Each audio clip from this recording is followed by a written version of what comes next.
Thanks but no thanks, the All Blacks do not need to copy the Boks. The Springboks have not found a foolproof recipe for World Cup success that the All Blacks need to follow under Scott Robertson. The Boks are a tough, gritty, resilient side that work hard and bring a relentless defense and rely on a healthy dose of luck. The games with them are nearly always close. After riding their luck through 2 knockout wins over France and England, they were spoiled by fortuitous circumstances for a third straight game.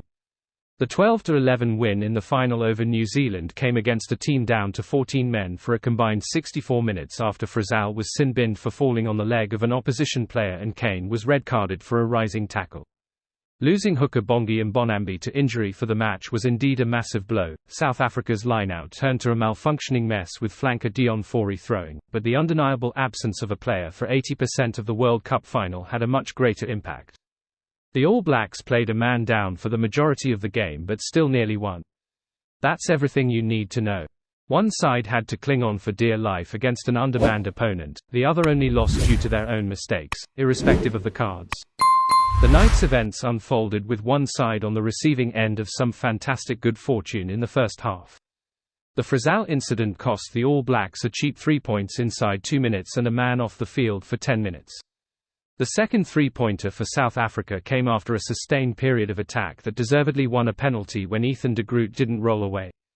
The third was a dubious call on Ardie Savea that Barnes admitted on the mic he didn't see the replay.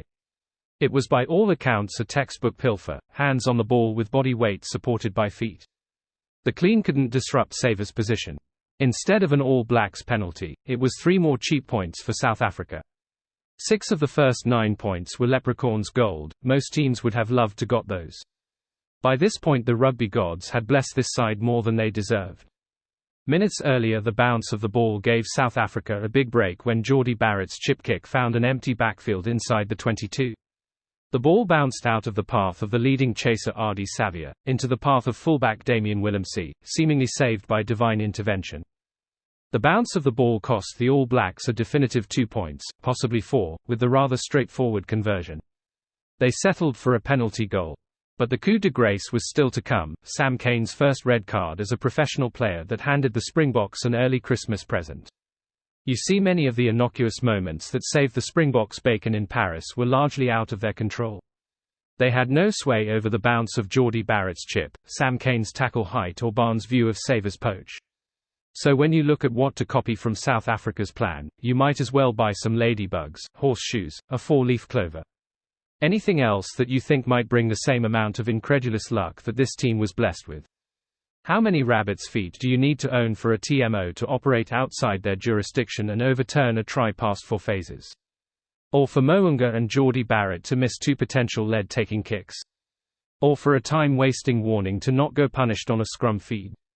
Sure, every team would rather be lucky than unlucky, but to copy South Africa's approach based on 3 one-point wins that could have fallen any way is totally senseless. Jacques Nienaber now holds one of the best coaching record against the All Blacks in recent memory, with 4 wins from 7 since his time as head coach, from 2021 to 23. Rassie Erasmus finished with 1 win from 4 in his short stint as official head coach from 2018-19.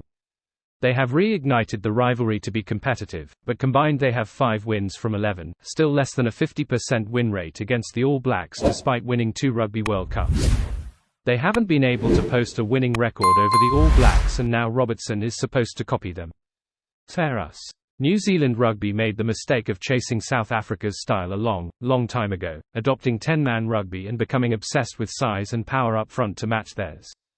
The 1937 shock loss at home to the Springboks led powerbrokers at the time to believe the falsehood that 15-man rugby wouldn't beat South Africa again. It was an identity struggle for 3 decades until the 1967 All Blacks broke the shackles, taking the world by storm with attacking rugby and refinding the national identity. Over the professional era, the All Blacks have dominated South Africa. The overall record is the 19th of January 44 in New Zealand's favour since 1996. 1998 and 2009 are the only years since where the Springboks have been able to hold the All Blacks winless. Thanks but no thanks, New Zealand does not need to copy South African rugby.